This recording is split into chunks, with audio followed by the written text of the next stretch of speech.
Hello team, welcome to another ATP Geopolitics video with myself, Jonathan MSP. It's Ukraine War News Update, first part thereof for the 12th of April 2024. I was up very late last night finishing off a video I have done talking about Donald Trump in connection with the Ukraine War, what his views are and why. It's quite a long video and goodness me, I was up till sort of 1 whatever last night doing it. Some of you might find it divisive to your kind of preconceived ideals of who he is and what your politics are. Take it with a pinch of salt. I just wanted to purge myself of those ideas and that thinking. I don't want to purge myself. I just wanted to get that content out there so I don't have to go over the same old ground again. I want to use it as a bit of a reference video. That come out later today. It is a slightly longer one. It's just over an hour. But I'd be very interested in your feedback. But remember, the subject matter is fairly divisive. Okay, we go to Ukrainian general staff figures for the Russian losses for the day before. All the usual caveats apply. And actually, I've just been involved in a bit of a Twitter not an argument, just trying to explain the figures. Jay and Kiev just wrote something about the figures. Someone else, unfortunately, has deleted it, but someone else, I think, genuinely questioned the accuracy of the numbers and said these are way exaggerated. Not from like a trollish point of view, but from a pro-Ukrainian point of view, but saying what's the point in them completely inflating these numbers? And I just want to lay out my arguments, typos aside. I said they're not insane. One, there's huge amounts of visual evidence of these numbers. Two, damage does not mean irretrievably lost, which means that you get 3 recovered and fixed vehicles. So that actually there's this cycle, an equipment cycle, where, lost, recovered, used, lost, recovered, used. So actually that can sustain higher numbers than otherwise if they were just completely outright lost. 4, there are huge Russian stockpiles. I mean, this is the major thing to do with how are they not running out of vehicles? How are they still going? There were tens of thousands of different pieces of equipment in fields sitting there rusting that have been hugely drawn from to be refurbished and thrown into the front lines. And that's your main component of this rationale that Russia can sustain these losses. So there's that satellite imagery that is showing decreases in those stockpiles. 5, Russians are using things like Franken vehicles, golf carts, Ural trucks, I'll show you today, in attacks. So not just attacking on infantry fighting vehicles now, we are seeing that tank with a broken turret be turned into an IFV. We are seeing golf carts being sent to the front, even motorbike. I've seen some motorbike attacks in the last couple of days. Or not attacks, just motorbikes. I suppose you could say that's quite useful, but it's things that we weren't seeing at the beginning of the war. And Ural trucks being given huge sort of netting and anti-drone capabilities because they're being thrown into the front line. Like, why are you driving a truck at the enemy type thing? That's a sort of reasoning that I think feeds into the idea that they are taking huge losses because they're being forced to use vehicles they would otherwise not use. So 6, there are far fewer vehicles being used in each individual attack than we saw at the beginning of the war.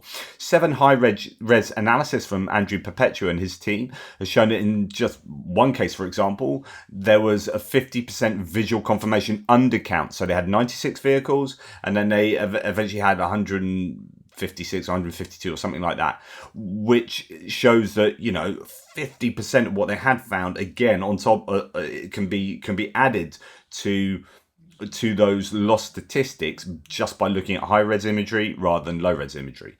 So it means that the numbers are even more staggering than we might at first think.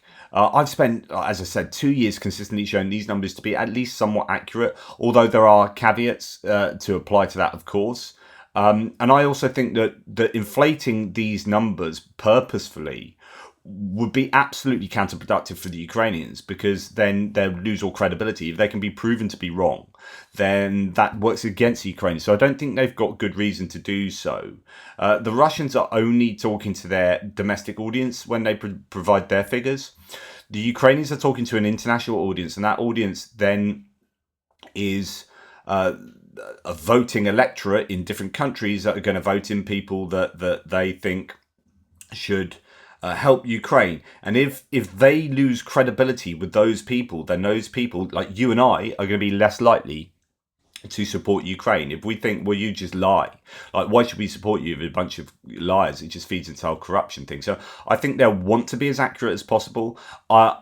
And I do think they also have criteria now, particularly now more so than at the beginning of the war, for units to submit data to the general staff.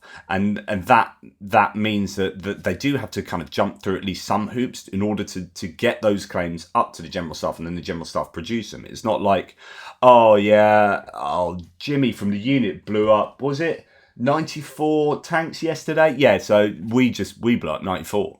Like general staff are like, no, or the unit commanders need evidence before submitting.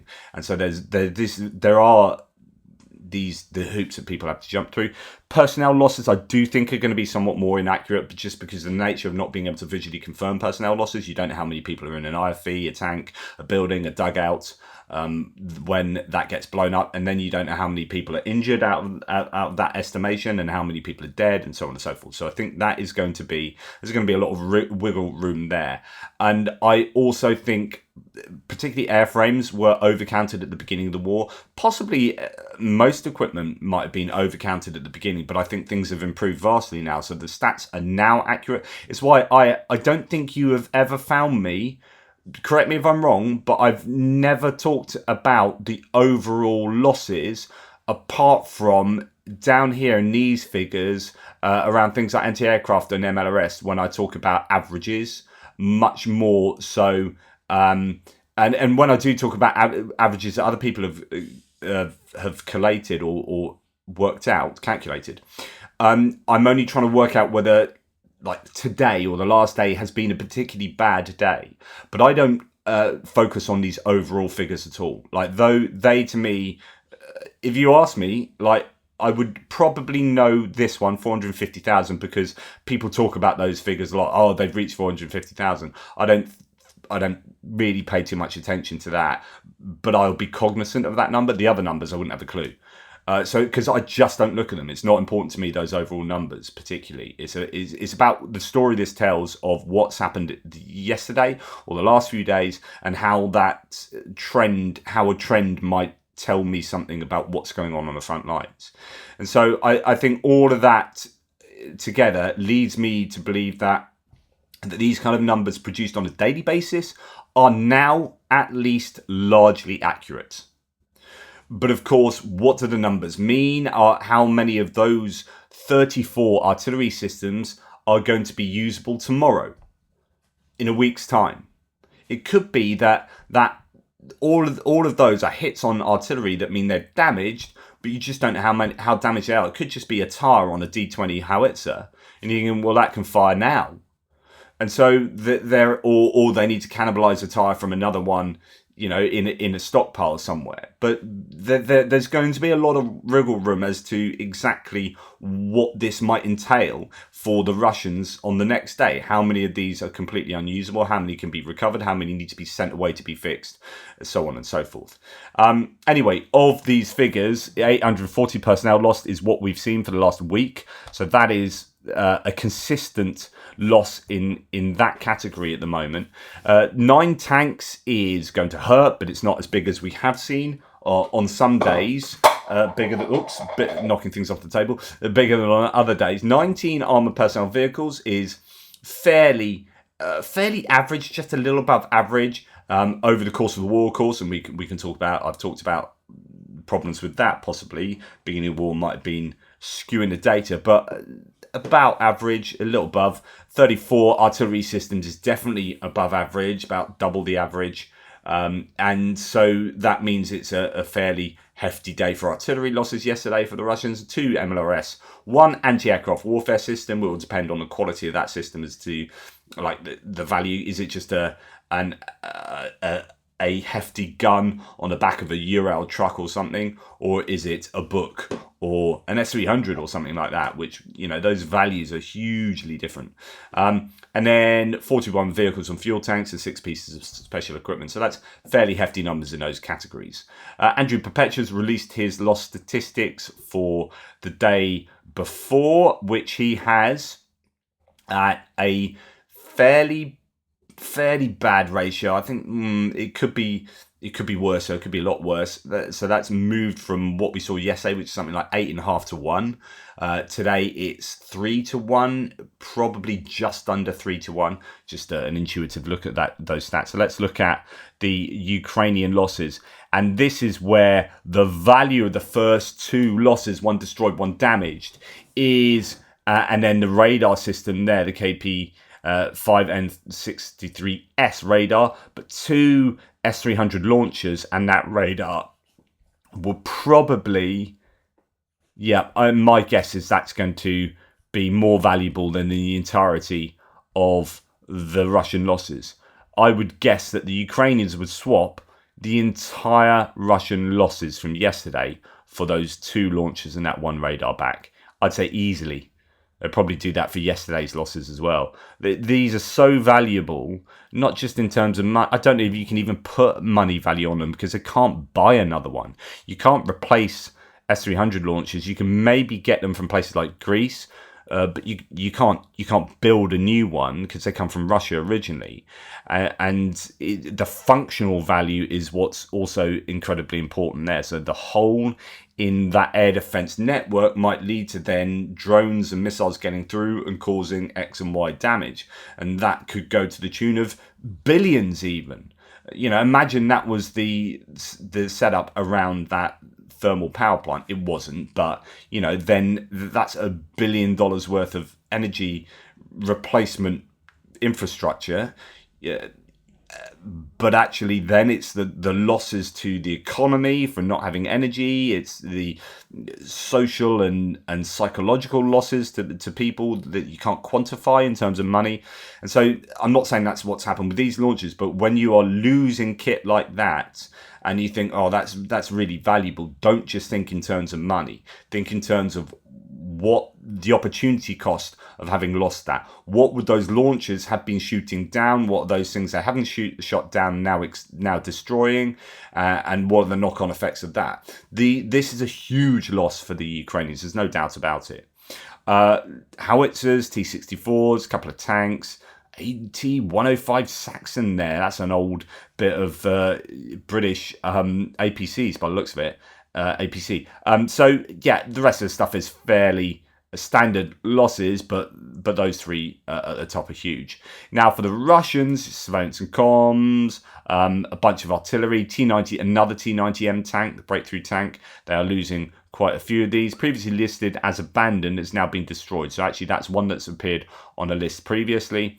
A number of tanks, a number of BTRs, BMPs, trucks, ATVs, civilian vehicles, a lot of golf carts being lost, showing you that they are using those a lot more than they were previously and a lot closer to the front line. They did have those, right, but not for the entirety of the war. They got them, delivered from China. They bought them off China, I think through a New Zealand company, as far as people are telling me, which is a bit controversial. But so they got hold of those. And we didn't start seeing them losing them to these levels a lot further on, which means that they've changed their behaviour of how they use those vehicles. And my guess is they're using them much more in attacks, offensively near the front line, and that's why we're seeing them lost more. And the question is, why are they using them much more freely near the front line? As the question I've asked many times. Right. Kremlin is sending troops of the Pacific Fleet to the war against Ukraine, according to the Ukrainian intelligence. Rotations to Syria have been completely stopped. We are talking about 2,000 Russian servicemen from the Primorsky and Kamchatka regions. again, this goes back to the losses. If they weren't losing these, assuming this is true, what the Ukrainian intelligence is saying, of course, take it with a pinch of salt, but assuming that's true, they're not doing rotation of the Syrians, and if they're moving Pacific Fleet personnel to fight in the war, I don't know whether they're moving into the Black Sea Fleet or using them as troops. We have had reports previously of some sailors being used as infantrymen or people from other units, like air defense units or whatever, people being thrown into infantry units, which you'd think in peacetime or in a fully stocked war machine wouldn't be happening. But again, these are data points that then lead us to think that the Russians are losing significant. It doesn't say anything about like the particular numbers, but just the state of affairs for the Russians is that they are in a desperate situation. And of course, that's not saying that Ukrainians aren't as well. Always have to say that. Right. Andrew Perpetua said, and I talked about this article, it's an article that came out saying that 2/3 of tanks have been destroyed in Ukraine lately by FPV drones. He said, I checked my stats to see how that matches up with our confirmed losses. And of course, people are doing stats differently, and it's not to say one is definitely incorrect, but let's see if it just does marry up with my stats, says Andrew. As you can see, only 30% of our tank kills are known to have come from FPV drones. So your benchmark minimum is 30%. He says 40% are unknown causes. So if you included all of those 40% on top of the FPV drone losses, because you don't know, but they could be. So what happens is you end up seeing satellite imagery of blown up stuff, and it's different from seeing the first person view drone footage of hitting, or a spotter drone capturing that, of hitting a tank. You say that tank blew up due to an FPV drone. And we know that because we saw the FPV drone do it. And then we can see what's left behind. But then when you come to a video that has a field full of 10 destroyed vehicles, and you're like, oh, I have no idea what blew those things up. They're charred remains now. So that we have to put it down as an unknown cause. Sometimes you can work out what's happened. Sometimes you might see some footage a bit later that then actually confirms that was hit by a mine, or it hit a mine, or it's an FPV or whatever. But often you just won't have a clue what blew something up if it's happened a long time ago. And so that's your 40% unknown. So if you add all of those unknown, like not being mines, not being ATGMs, not being something else, assuming they're all FPVs, then that checks out. That 2/3 checks out. But that's unlikely. So I guess Andrew is saying, not too sure about that. If I expand this to all tank kills, Ukrainian and Russian, over the past few months, it looks like this, pretty much the same. Note the equal numbers of Baba Yaga and Lancet. So, there are other types of drones that aren't FPV drones, that they are drones dropping stuff, including the Baba Yagas that now can drop fairly sizable explosives. It's not like a drone dropping a hand grenade through an abandoned tank hatch. Unless you assume all unknown cases of FPV drones, as you said, I've said, or if you're suggesting we're missing enormous numbers of tank kills, the number of FPV drone kills on tanks is not 2/3. It's probably not even a third. Personally, I believe most unknown causes are artillery, drone drop bombs, and ATGMs. So that's what he has to say. He disagrees with that. Doesn't particularly matter, as in they're blown up. Doesn't matter how they're blown up. Obviously, if you're planning, if you're a Ukrainian war planner, then you might need to know how things are getting blown up in order to, change things up or do more of that or whatever. But for us, make all that much difference. Okay, Russia has a stock of tanks and combat vehicles only until the middle of 2025, according to Forbes. Again, take that with a pinch of salt. 2024 is the last significant opportunity for Russia to achieve significant success in Ukraine from a military point of view. Ukraine is actively working on solving its problems, and significant progress is expected by 2025. After the adoption of the law on mobilization, that happened yesterday. Big news that was. It is expected that by the end of 2024, the improvement on all fronts will gradually unfold at all levels.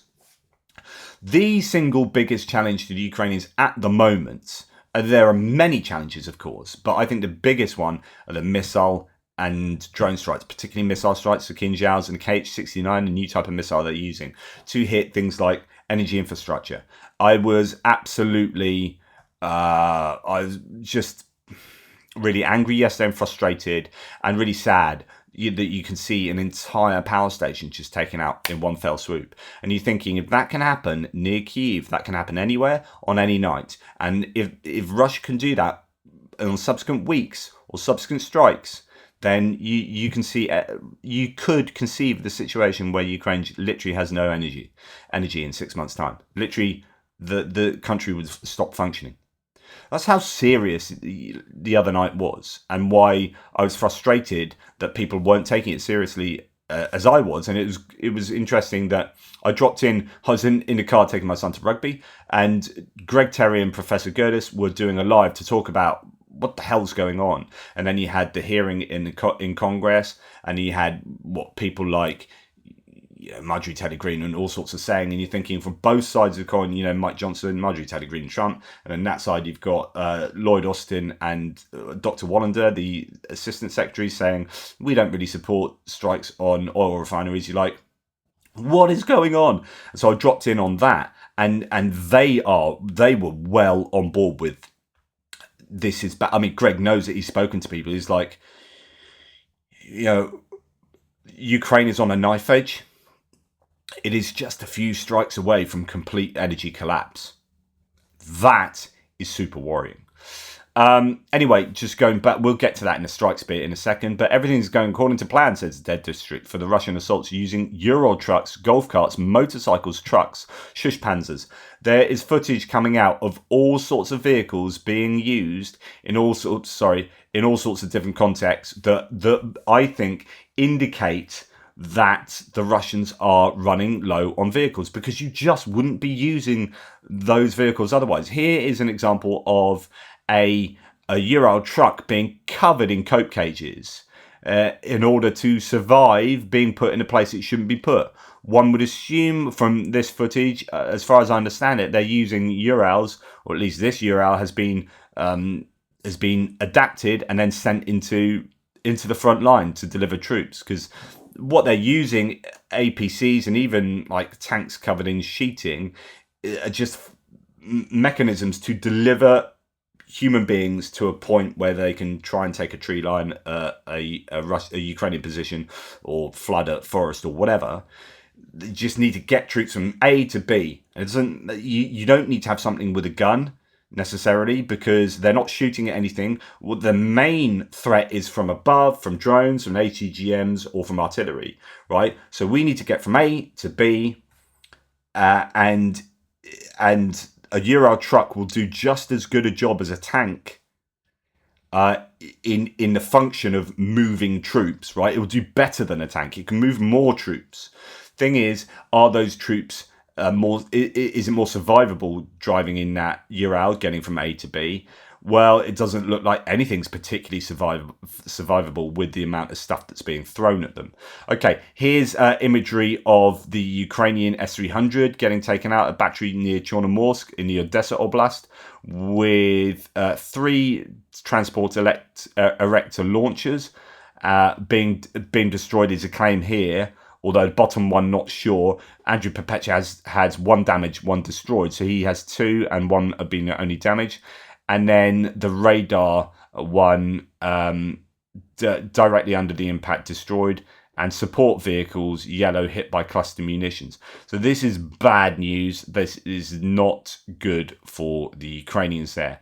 And it looks like here the claim is that the Russians have now destroyed 1,400 or hit 1,400 vehicles or pieces of equipment with Lancets.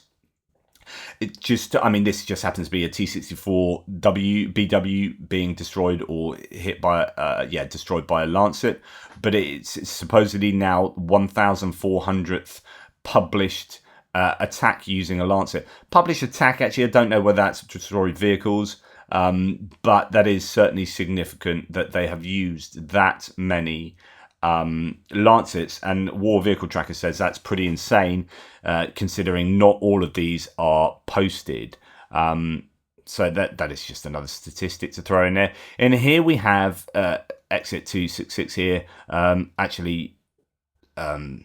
It's a video from PS01, video of the Magyard group, in which it shows the release of more mini hedgehogs to complicate Russian logistics. She says, "This is so simple and so effective, and damn if it doesn't make me grin every single time." Now, these are, I think the technical name is caltrots for these, those little spikes that burst tires. Here we have evidence that the Ukrainians are really using these quite a lot. We have seen evidence of these being successful as well. We've had Russian videos walking around trucks and whatnot showing all their burst tyres as a result of going over these. That is something else that the Ukrainians are doing. And that's quite a few caltrots being dropped all at once. Right, going on to distance strikes, and it was a quieter night considering what we had seen the night before. 16 out of 17 Shaheeds shot down, so fairly numerous Shaheed attack, but a really good interception rate, so that's excellent.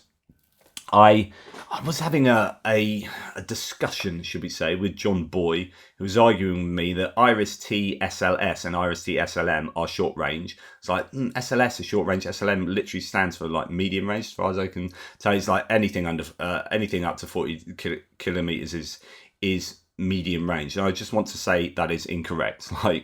So NATO will say anything up to 50 kilometers is medium range. He said everything is short range up to 40 kilometers. Anything up to 50 kilometers is medium range, right? So as far as I understand it, short range would be 5 kilometers. So imagine you've got a man-portable air defense system or a Gepard, right? And you are shooting at something you can visually see up to, say, 5 kilometers. They can just stretch to 5 kilometers going up into the air. So you can see a dot in the distance and you fire at it, or something that's only a kilometer away, you're firing. That's your short range. And then anything from really that into 50 kilometers, so you're really beyond visual horizon, but that's your medium range. But you're not going to be shooting at a plane that's flying at like 100 kilometers. That's really your longer range air defense systems. So just to let you know, so these will. Who knows what's destroyed all of these, but we have heard recently that 40% of these are taken out by mobile units, which would be short range or very short range, SHORAD, short range air defense systems, up to sort of 5 kilometers or so, a little bit more. Death toll of a Russian missile strike against Odessa Oblast, that was not from last night, but from previous, has now risen to 6.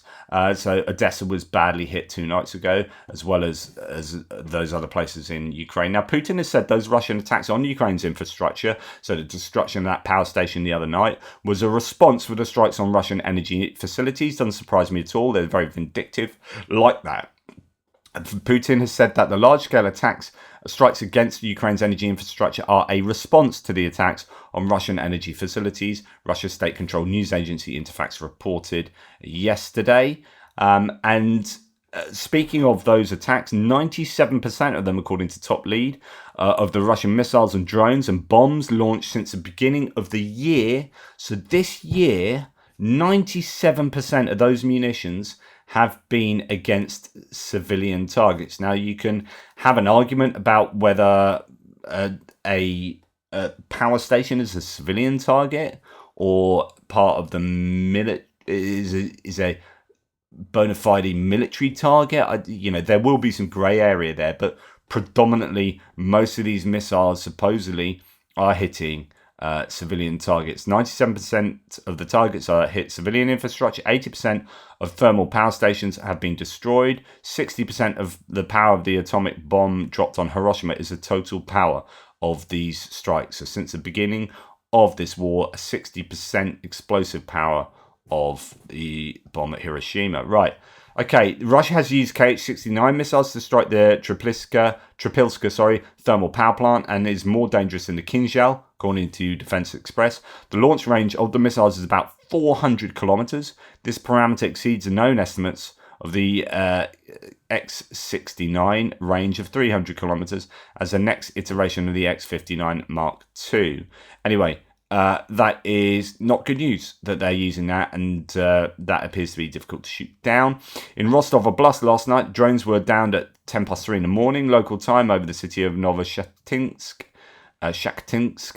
The regional governor has claimed the official alleged that no casualties or damage were recorded as a result of the attack. There are claims that in the Rostov region, the Novoshakhtinsk oil refinery was targeted. Don't know if it is hit. Don't know if there's any damage.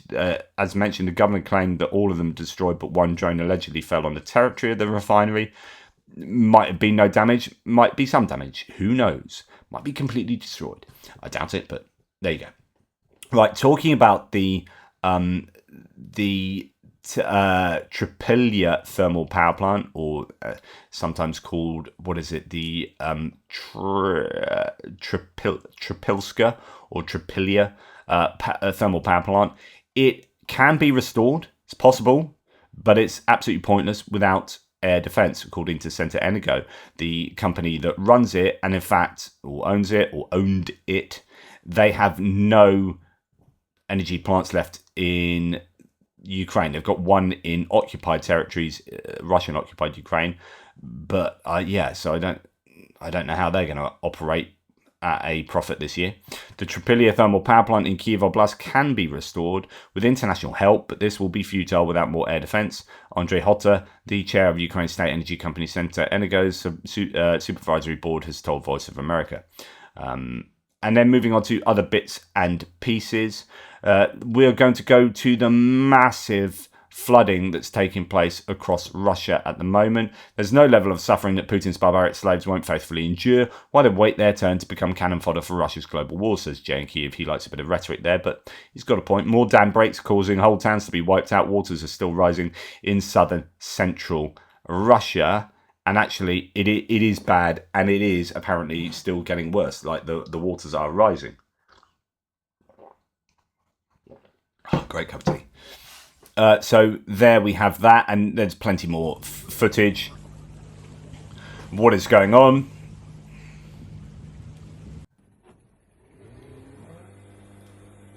So on and so forth. I mean, it's terrible. It's actually absolute human catastrophe.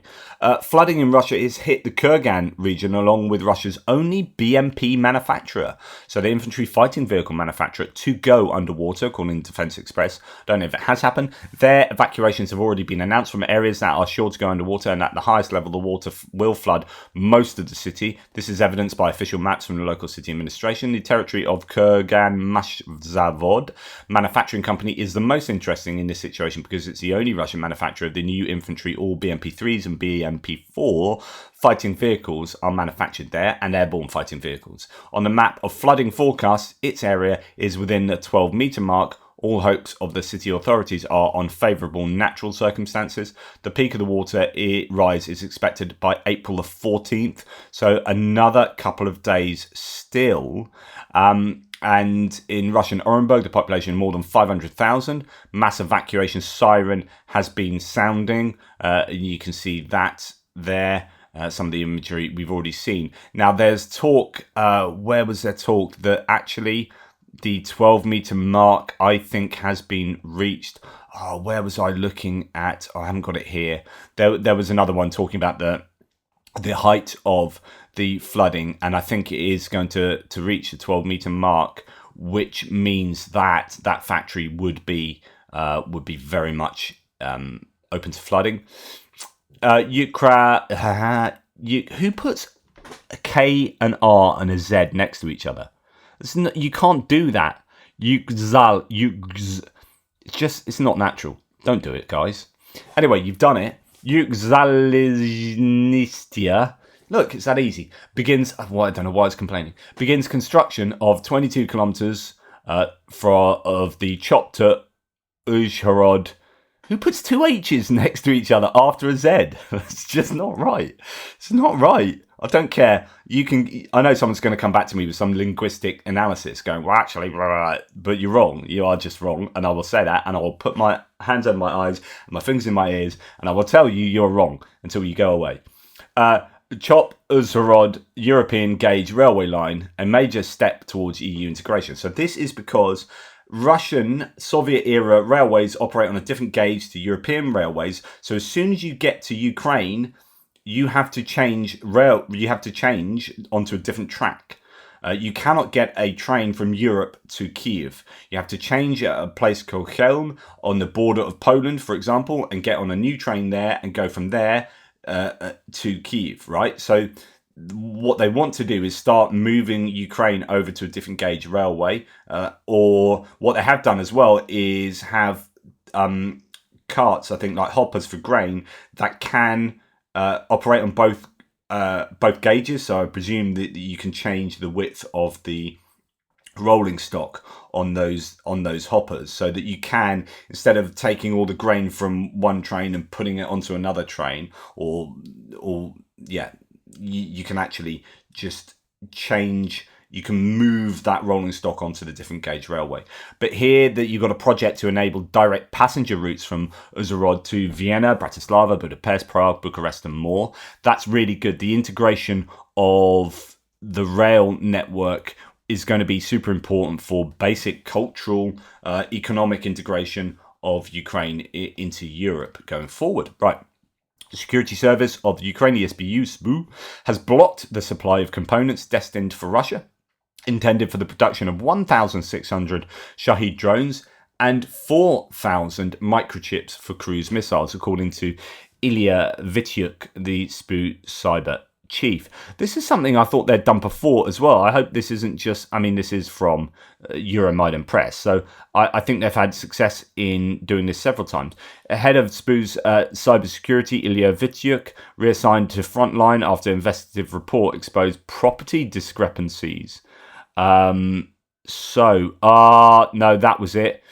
Right, so this is the news. So March the 15th, of course, we're now April the 12th. So that was what happened before. I thought it had happened before. I thought that was today's date. It's not. That's a month ago.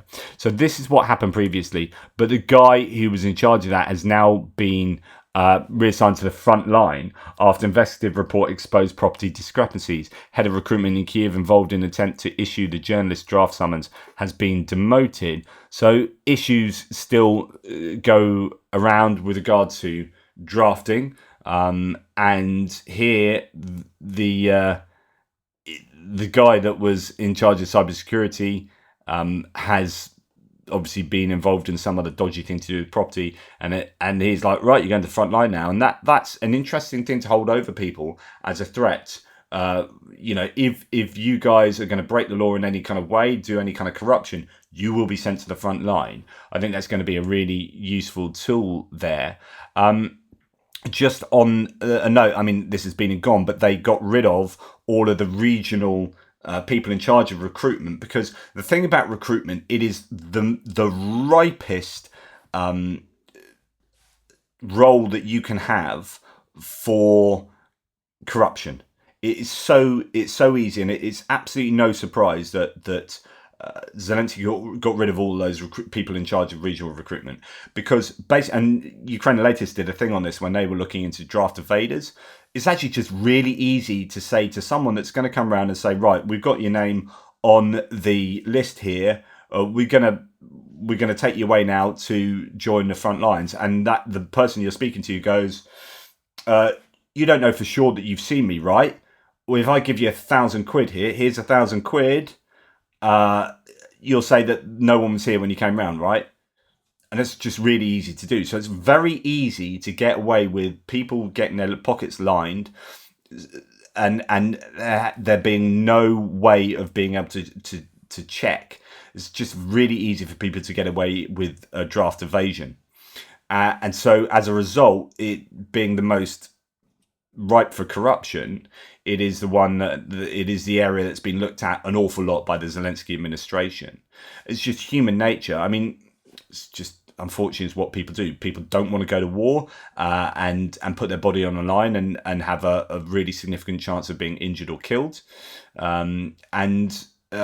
So therefore they'll be willing to pay some money for that. And then other people are like, I've just got a job. I know we're at war, but if you're going to pay me £1,000, then, so I'm not justifying that. I'm explaining it. This is why that area has seen so much corruption. Ukrainian Review reports that Ukrainians, or actually restates what Le Figaro from France says, the Ukrainians are telling us, help us to hold out in 2024, And in 2025, we will be able to relaunch an offensive. So that's a French official speaking with Ukrainian authorities. So the Ukrainians apparently are saying if we can just hold on till 2025, we'll have enough stuff in place to launch a decent offensive. And so it's all about holding on this year, and that's going to be, first of all, about air defences. As we have said so often, me and other people like Greg Terry, but also the Ukrainians desperately. Dmitry Kuleba, of course, wants 7 Patriot systems just as a starter. That's the absolute bare minimum. They need air defences before they can start building forward to do anything else. Anyway, thanks for watching. Please like, subscribe and share. Take care of yourselves, and I'll speak to you soon.